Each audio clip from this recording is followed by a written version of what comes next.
plásticas e também da literatura. E consegue me ouvir? Consigo, sim. Consegue me ouvir? Sim. Obrigado, sim. Então, este discurso sobre o estilhaço estético, na verdade, vai nos remeter para, em conjunto, pensarmos um pouco sobre a história da literatura moçambicana. Na verdade, não tanto como a história, mas como é que o universo literário moçambicano foi atravessando, cruzando vários tempos e como é que cada tempo trouxe consigo alguma forma de pensar as artes moçambicanas.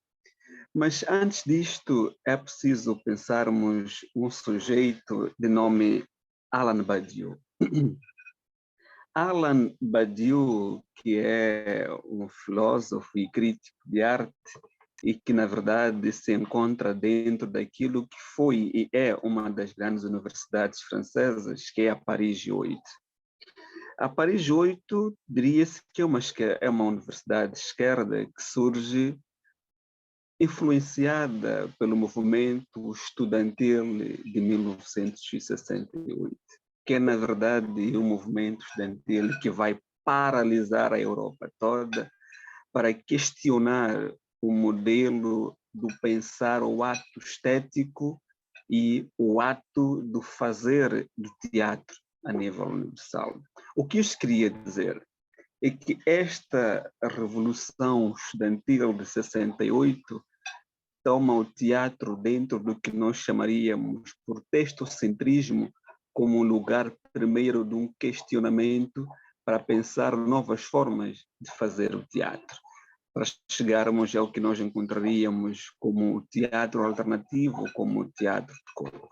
Então, Badiou, ele faz parte desta universidade, juntamente com Foucault, Derrida, Sartre, e ele procura pensar o surgimento da filosofia em 3 subunidades, ou simplesmente em 3 espaços e em 3 temporalidades. O primeiro momento, que ele chama de momento grego, ele situa aqui aquilo que chamaríamos uma condenação da literatura em função do logos calculador, ou simplesmente uma condenação da literatura em função da racionalidade. Todos nós sabemos que o surgimento da República em Platão e na Grécia. Então, já posso continuar? Vamos continuar, sim. Sim. Perdoa-me, o aparelho não estava a responder. Bom, dizia, eu não sei onde estava, mas vou começar tudo de novo. Dizia, essas questões de debate sobre a literatura num contexto moçambicano é preciso ser retomado a partir de uma visão um pouco aniquiladora que nós encontramos com um nome chamado Alan Badiou. Eu dizia na minha primeira intervenção que Alan Badiou faz parte de uma universidade de esquerda que conjuga pessoas como Foucault, Derrida, Sartre, que surge, na verdade, em resposta à grande revolução estudantil de 1968. Na verdade, esta revolução estudantil de 68, ela visava uma pergunta a ser respondida: como pensar o teatro para além do texto? Como quem diz, eles queriam pensar a manifestação teatral também dentro de um espaço alternativo. E Alan Badiou, que está dentro desta universidade, que é da Paris 8, ele procura encontrar 3 momentos ou 3 configurações espaciais para emprestar aquilo que ele chamaria de uma periodização da filosofia. E ele, ao pensar esta periodização da filosofia, ele pensa em 3 contextos. O primeiro contexto, que é o momento grego, o segundo, que é o momento alemão, e o terceiro, que é o momento francês. Mas o que ele diz sobre estas questões do momento grego? Quando Platão pensa a ideia da instituição da República, ele pensa primeiro pela condenação da poesia ou simplesmente a condenação da literatura. Ele condena a literatura enquanto um lugar da mimesis, ou simplesmente enquanto um lugar que não usa o logo calculador. Eu quero que entendamos o conceito de logos calculador como um lugar da racionalidade positiva, como nos foi emprestado no século XVIII, concretamente, com as formulações de Auguste Comte. Então, quando Alain de Badiou relê Platão, ele vai dizer que Platão pensa a fundamentação da filosofia a partir da condenação do elemento estético. Entendemos também o estético enquanto uma configuração da sensibilidade. Então, esta sensibilidade ela é condenada para instituir a racionalidade enquanto um lugar da experimentação ou simplesmente enquanto um lugar positivo.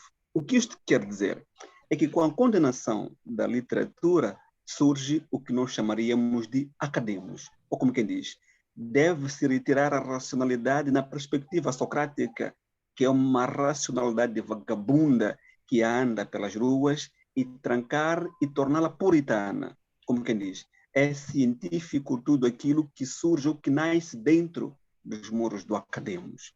Então, este é o primeiro momento. Como quem diz, para a filosofia surgir, ela só surge com a condenação da poesia.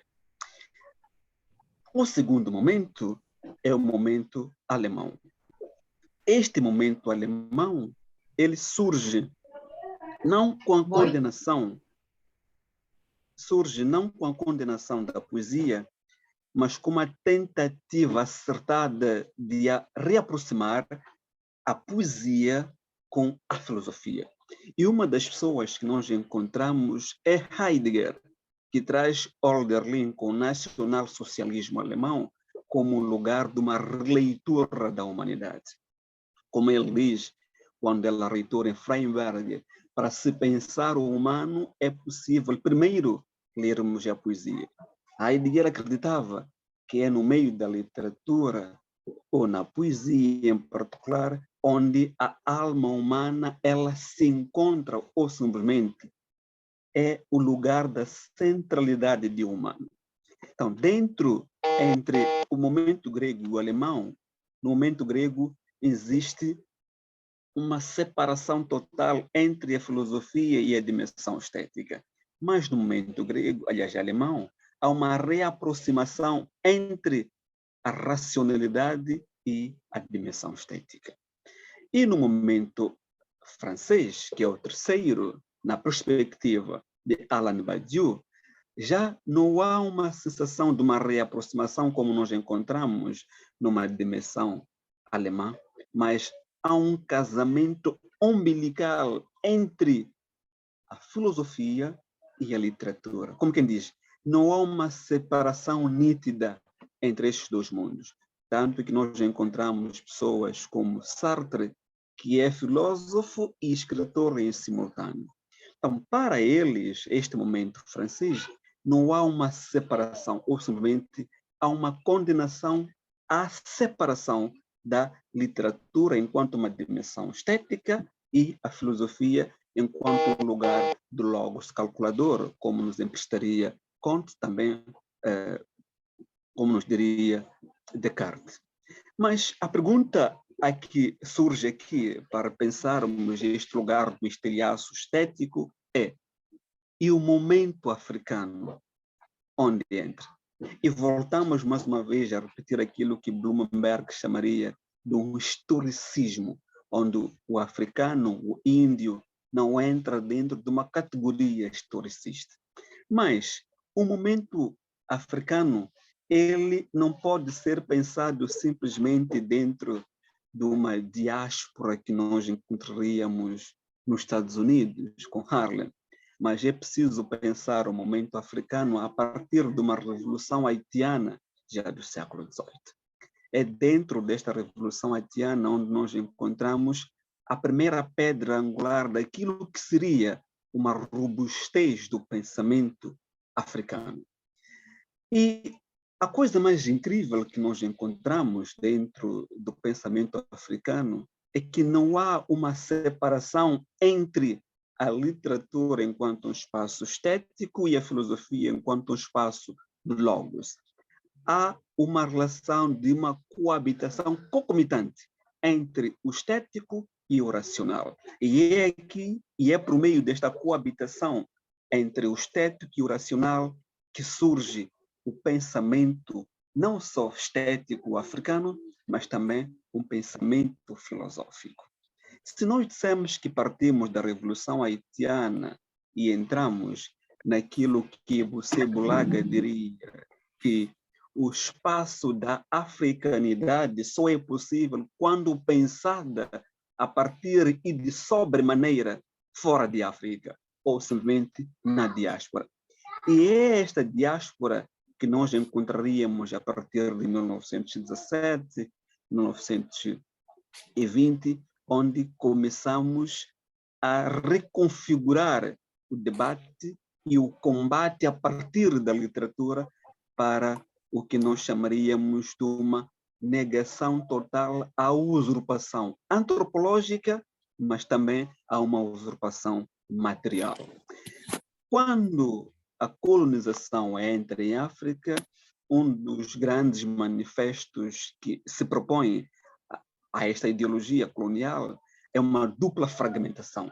A antropológica, que visava uma anulação completa do sujeito ou dos valores culturais do sujeito africano.